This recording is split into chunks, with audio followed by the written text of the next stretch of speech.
Now, what happens to me, and maybe it happens to you too, I know it happens to a lot of my friends.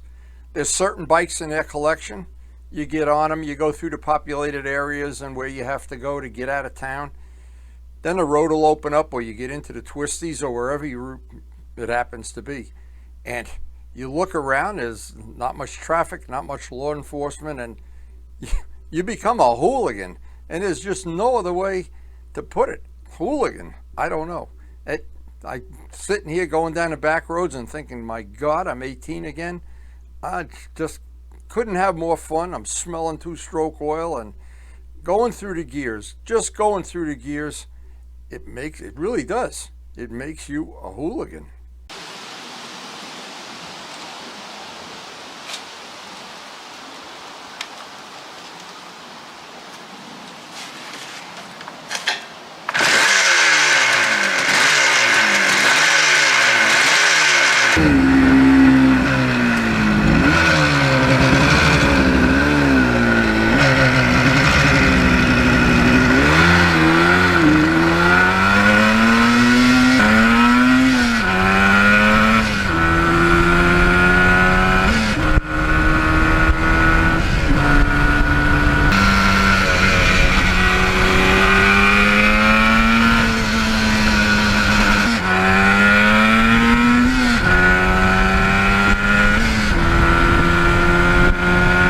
Now, I don't think there's anything more important when you're riding a motorcycle and how you feel when you're riding it. If you're excited, if you're passionate or whatever. But this bike, now, I've had a lot of two-strokes in my life. I've raced a lot of two-strokes in AMOR racing. I've restored a lot for myself and for friends. And there's something about two-strokes. Now, if you're watching this video, the odds are good you know what that is. And it's hard to explain to people that don't know, younger people that have never experienced going through the gears on a two-stroke.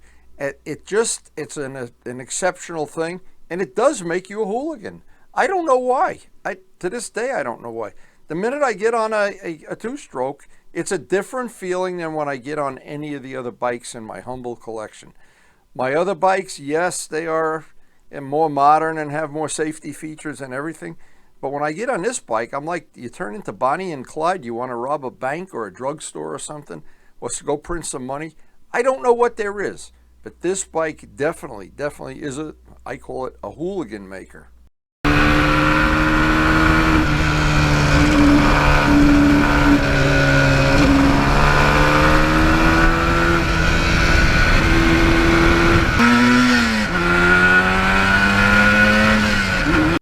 Now, one of the things that's exceptional, I have an R1. If I go through the gears in an R1, I better be somewhere where there's zero law enforcement by the time I get to sixth gear, especially if you go on a red line or on a racetrack. But this bike, you can do it on a back road. You can do it on roads that are right in your own backyard. And because I have the quiet mufflers back on it after years of having those loud expansion chambers, you can sneak up on people. People don't even know you're coming, and most of all, law enforcement doesn't know you're coming.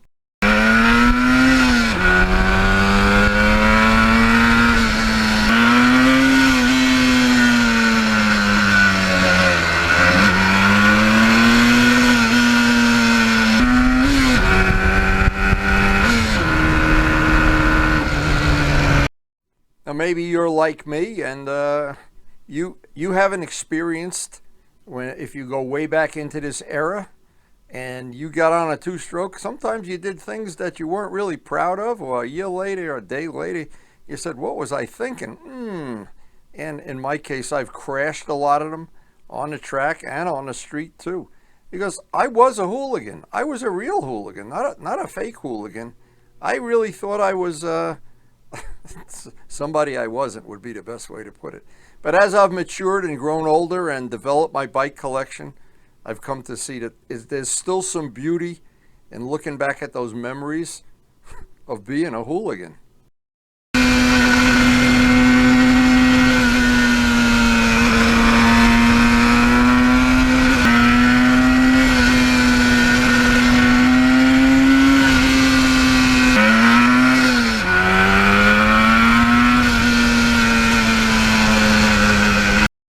Now, what was a funny thing is my son-in-law Rob went to a motocross or dirt bike school in California to increase his riding skills. He was there for a week.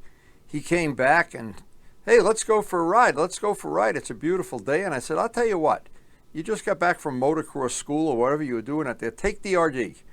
And I took one of the other bikes and we went for our usual 80, 100-mile ride through the park. And when we got off the bike to buy gas, he said, you know what? This feels like a dirt bike. It just feels like a dirt bike. And I thought to myself, I never thought of it that way. But if you've ever ridden dirt bikes and not ridden an RD, that's pretty much what it feels like.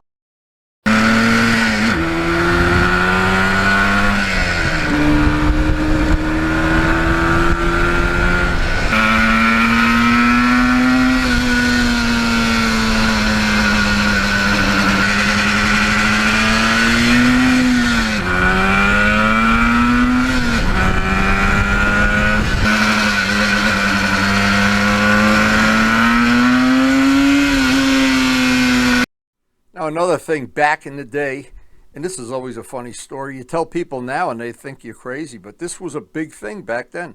You would be out riding and maybe 4 or 5, maybe sometime even more, all two-strokes. Various ones, big bass scramblers, 250 Suzukis, these were popular, RD350s. And what you do, the whole thing was to try to get in traffic in such a way that you would be just at the front of the pack when the light changed. And if not, you'd sneak in between cars, pull up a little bit in front of the cars, line up like it was a steeplechase or whatever, and wait for the light to go green. And just like a free day at the drag races. And I often think, if you weren't a motorcyclist back then, and you weren't expecting the amount of smoke when 6 or 8 of these went wide open and popped the clutch at once, you'd think we were terrorists.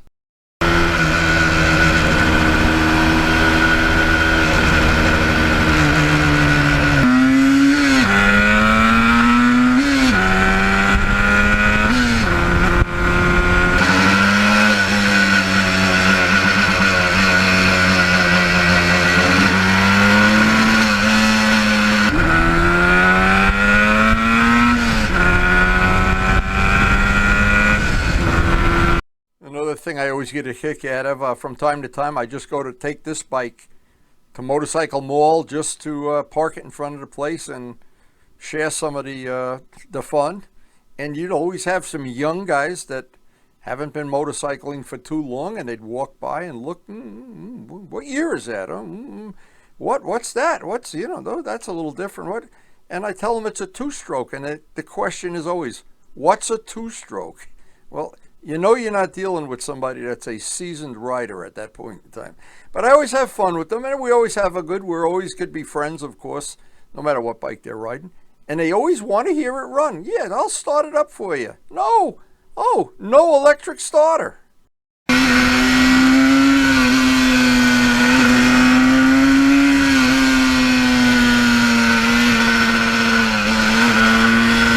Now, of course, for me, I'm never going to sell this bike. I got historic plates for it.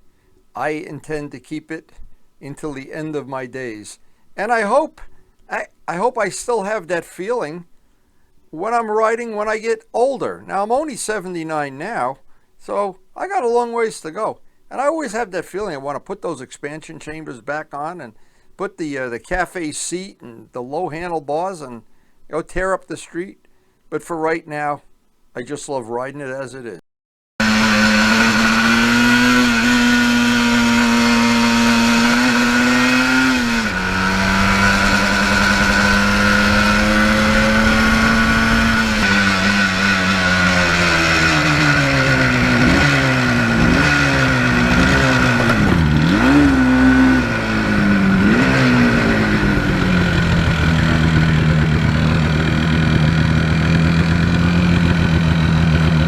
Now, it's been a long time since those days of racing in Amar and Luciano's race time.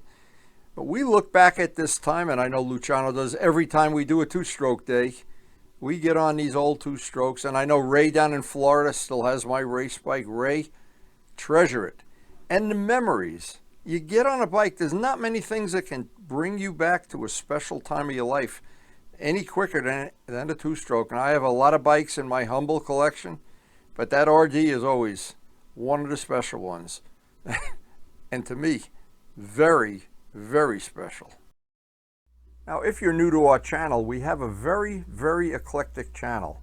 One of the new features we have now is some of the videos are grouped into groups that you can access all the videos for one category in one mouse click. And it should be very convenient and very handy. Just check out the feature on the main screen playlist. And thanks to everybody for supporting the channel. We appreciate your support, and it makes this channel possible with all the things we do, the painting, the wheels, the polishing. And please take a second or two and hit the like button.